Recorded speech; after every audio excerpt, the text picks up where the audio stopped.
I'm Robert Costa, and I'm a reporter for the Washington Post. I'm honored and thrilled to be the new moderator of Washington Week. I'm a reporter. I spend my days roaming through the Capitol or wandering around the White House trying to pick up tidbits of information. Here at Washington Week, I'm going to draw out the best information from the best reporters.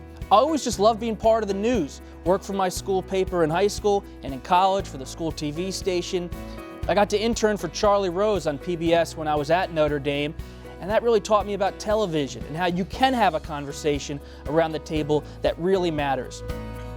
I went to Notre Dame for my undergrad, and I went to Cambridge in England to get a master's, and I studied Winston Churchill, and that's some of the most fun I've ever had, is spending a year at Cambridge studying Churchill and the Anglo-American relationship. I live in Washington now, but I'm still a Philadelphia guy at heart. I go back to Bucks County, north of Philly, where I grew up quite a bit. My parents still live there, and it's right by the Delaware River, so that's where I really got my love of history, because I grew up about a mile or so from where George Washington crossed the Delaware. They call it Washington's Crossing. And so growing up north of Philadelphia, you get to know Philadelphia, Independence Hall, and of course Washington's Crossing. So that love of history that I have and the love of politics, it was given to me at an early age just living in the Philadelphia area.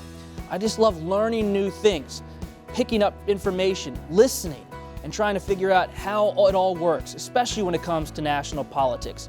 Being a national political reporter is like sitting in the dugout of a baseball game. You get to see all the action and all the players up close, and then you got to write about it.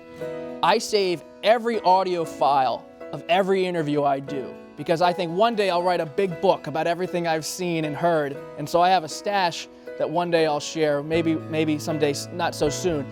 I also save my notebooks. I got a whole pile of notebooks in my closet of things going back to the 2008 campaign, the 2012 campaign, 2016. I just love being a reporter, and the audio, the notebooks, the credentials from the conventions past. I love that stuff, just like I love the used books I buy about the presidency and Congress. If you love politics, you kind of collect things you pick up along the way. And so that's what I always try to do, is to see a little knick-knack and to save it as a memory. And I got some Washington Week mugs that I probably shouldn't have taken a few years ago. I do have a couple of Washington Week mugs.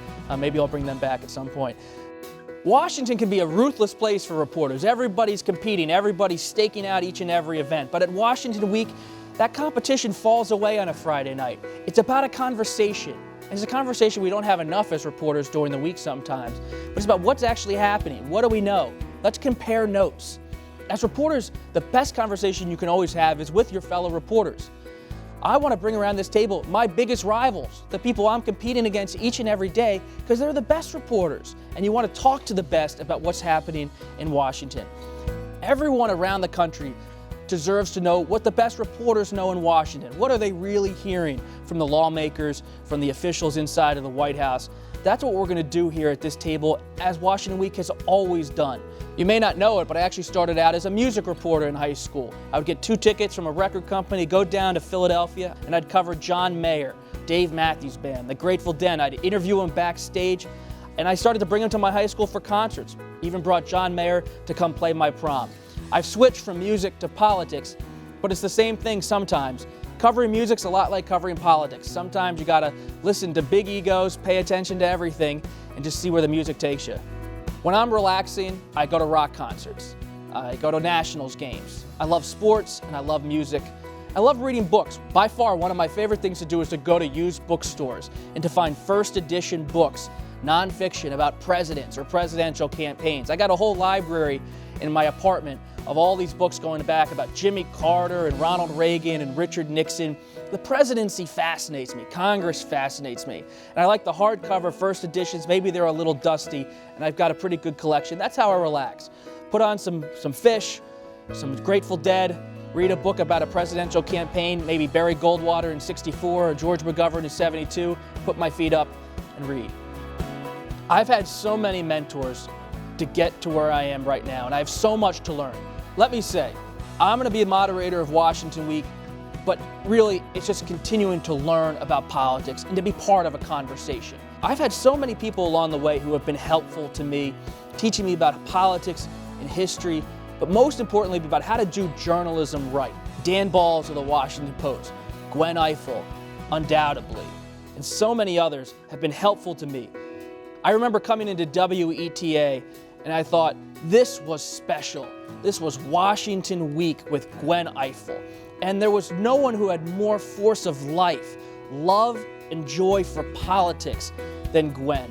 I spent time with Gwen in New Hampshire in the 2016 campaign, early on in the primaries, and it was cold, and it didn't matter how cold it was in New Hampshire or how crazy things would get on the campaign trail or with the production. Gwen was always just loving being there. Gwen loved politics, she loved the players, and most importantly, Gwen appreciated reporting. I work for the Washington Post. Gwen used to work for the Washington Post and the New York Times. She was a print reporter before she came to Washington Week. And I think it's important to keep that sensibility on this show, that Gwen sensibility, that you love reporting, you love the people who really think through substance as they cover national politics. It's impossible for anyone to follow Gwen Ifill. She was a legend, an inspiration, and one of the loveliest people I've ever met. All we can do, and all I can do, is try to continue her legacy and remember her every Friday. And in Washington Week, you're going to continue to see the civility and also the sharpest reporting in town. I want to have all the reporters I know and that you've known for so long come to this table, as they always have, and have the greatest conversation of the week, the most interesting conversation of the week. We have so much ahead of us here at Washington Week. The 2018 midterms, I bet you they're going to be wild. In 2020, who knows what's going to happen? Maybe a primary challenge on the Republican side. A whole new wave of Democrats emerges to run.